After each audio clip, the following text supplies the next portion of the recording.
Anakku Subali,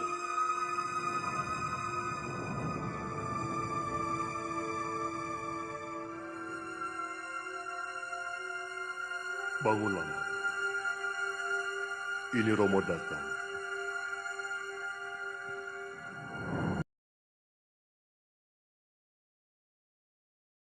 Diceritakan bahwa di Goa Kiskenda, Sang Subali sedang bermeditasi dengan keadaan gelisah. Ia mempunyai seorang anak yang bernama Anggada. Kemudian daripada itu sang roh ayahnya mendatanginya dan menemuinya, serta ia menasehati sang anaknya itu, ia tidak akan menjadi resi kalau ia melakukan hal yang sangat tidak terpuji, dan sang ayahandanya pun mengingatkan kalau perbuatannya adalah fitnah semata kepada adiknya Sugriwa, yang ia siksa tempo hari. Pada waktu itu, ia tega menghajar adiknya sendiri, demi hadiah dari sang dewa, berupa kekuasaan dan hafsari yang mulia, karena ia berhasil mengalahkan siluman sapi, tanpa ada orang ketiga, yang mana ia akan berkuasa, menguasai para kaumnya monyet, dengan ia sebagai rajanya dan bidadari sebagai ratunya, padahal ia juga mengetahui, di Goa Kiskenda pada waktu itu ada darah putih dan darah merah bercampur menjadi satu. Yang mana menandakan, Subali telah tewas, karena ia Sugriwa melihat darah putih telah keluar dari goa tersebut.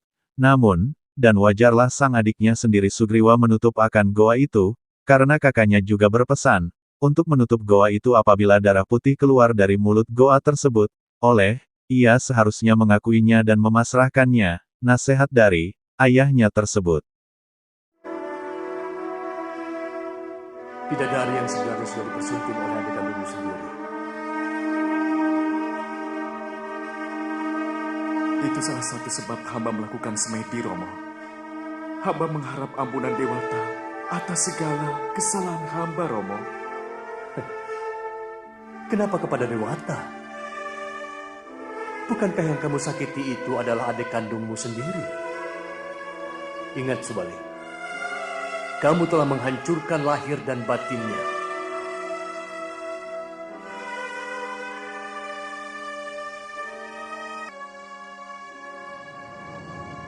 Subali anakku, camkan semua nasihat Romo. Karena persoalan itulah hatimu jadi gelisah.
Di saat anaknya Anggada, yang mana ia sedang berlatih dengan pamannya Anila, rupanya ia sudah terlalu dan bercanda ketika dengan pamannya Anila, ibundanya dan ayahnya Anggada. Subali menasihati sang anak agar tidak bercanda. Saat berlatih nanti pikirannya akan ambyar, dan ketika bertarung dengan sebenarnya, ia akan kalah.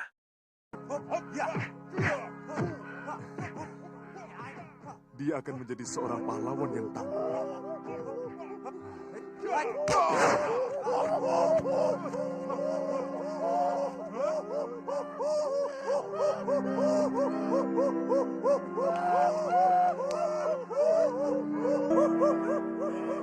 Anggeda!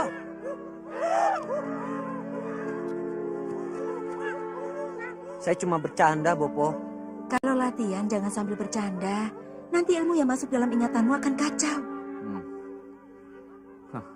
Kamu tidak apa-apa, Anila. Oh, tidak apa-apa, Gusti. Perutku memang lagi mules. Scene berpindah ke perjalanan sang pangeran Ramawijaya, yang mana ia ingin menemukan kerajaannya sang Rahwana, Alengka Dirja. Di tengah perjalanan ia bertemu dengan Lutung, yang mana ia kaget dan langsung menyerang tanpa ada kata-kata. Begitu ia kalah, ia minta ampun, dan sungkem kepada Pangeran Ayodhya itu. Sang Ramawijaya mengampuninya dan menyuruhnya agar ia pergi, serta Lutung itu memberikan bantuan, apabila ia memerlukan bantuan itu. Seluruh bumi ini milik dewa. Aku dan adikku berhak menapakinya kemanapun kami suka. Kamu yang menaklukkan Danang Sengara di negeri Mantili. Tidak salah. Kurang ajar.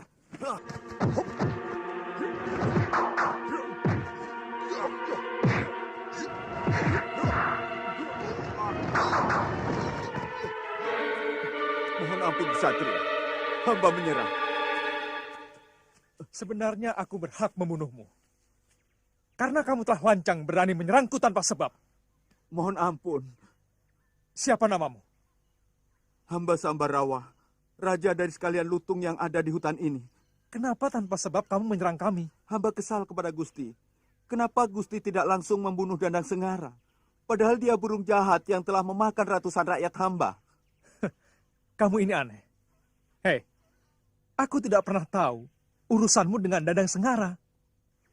Dan kukira semua itu bukan urusanku. Hamba hanya kesal kepada Gusti. Kenapa Gusti tidak membunuh gagak siluman itu? Atas tindakan tadi, hamba mohon ampun. Dan hamba bersedia menjadi budak. Aku tidak perlu budak Sambarawa. Oh ya, kamu tahu arah ke negeri Alengka? Hamba pernah mendengar negeri itu. Kalau tidak salah, di seberang Laut Selatan. Namanya Selong. Rajanya sangat jahat, Tuan. Kalau Tuan ada perseteruan dengan dia, ribuan rakyat hamba siap membantu, Tuan. Terima kasih Sambarawa. Mungkin nanti aku memerlukannya. Nah, sekarang kamu boleh pergi. Mohon pamit, Tuan. Dasar lutung. Bukannya berterima kasih, malah menyerang. Iya, itulah bahasa kaum binatang. Tapi sebenarnya dia baik. Hatinya tulus. Ayo.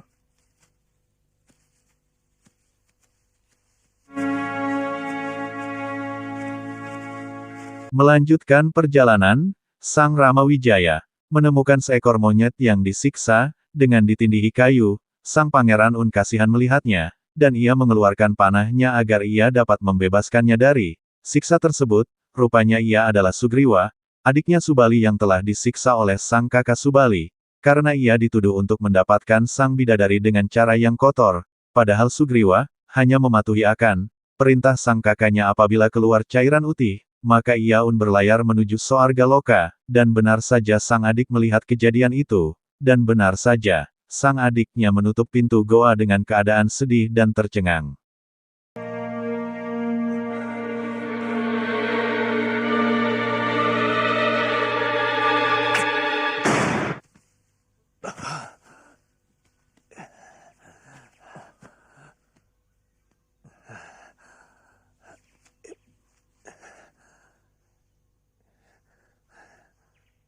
Terima kasih Tuan telah menyelamatkan saya. Sebentar. Tadi kamu mengatakan bahwa kamu disiksa oleh kakak kandungmu sendiri. Bagaimana ceritanya? Sebenarnya ini hanya salah paham. Salah paham? Kanda Subali tidak pernah mau mendengarkan penjelasan saya. Dia mengira bahwa saya berniat untuk mengkhianatinya. Lalu bagaimana kejadiannya? Sewaktu kami mendapat tugas dari Dewata untuk menghancurkan Mahesasura dan Langsura yang telah berbuat lancang dan ingkar kepada Dewata, Kanda Subali menyuruh saya menunggu di luar gua. Sementara dia yang bertarung di dalam. Dia berpesan, kalau yang mengalir darah merah, artinya kedua musuhnya yang kalah. Tapi kalau darah putih yang mengalir, artinya Kanda Subali yang tewas. Dan saya harus segera menutup pintu gua itu dengan batu besar. Saya melihat darah merah dan darah putih mengalir dari dalam goa. Kakang, pasti kamu sudah mati bersama musuh-musuhmu. Ya. Saya mengira Kanda Subali mati sambil. Maka dengan cepat saya menutup pintu gua.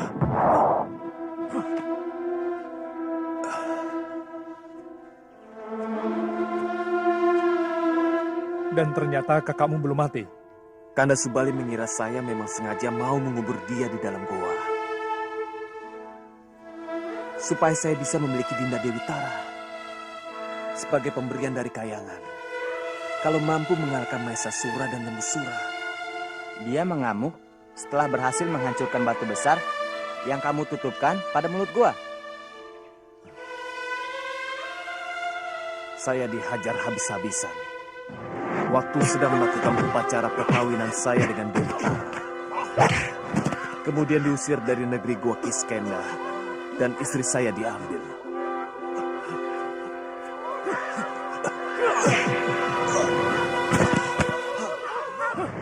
Lalu, bagaimana sampai kamu bisa terjepit pada batang pohon itu? Itu karena saya tidak tahan menanggung kerinduan saya pada teman dan rakyat saya. Saya sering mencuri-curi datang ke Gua Kiskenda.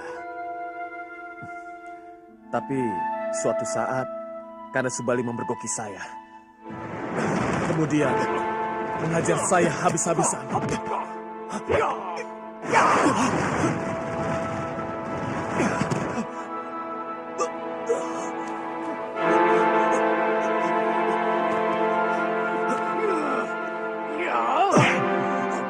Dan terakhir, tubuh saya dijepit pada dahan pohon.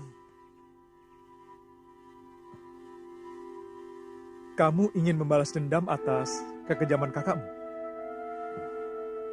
Sebenarnya yang saya inginkan adalah bertemu dengan sahabat saya Anila.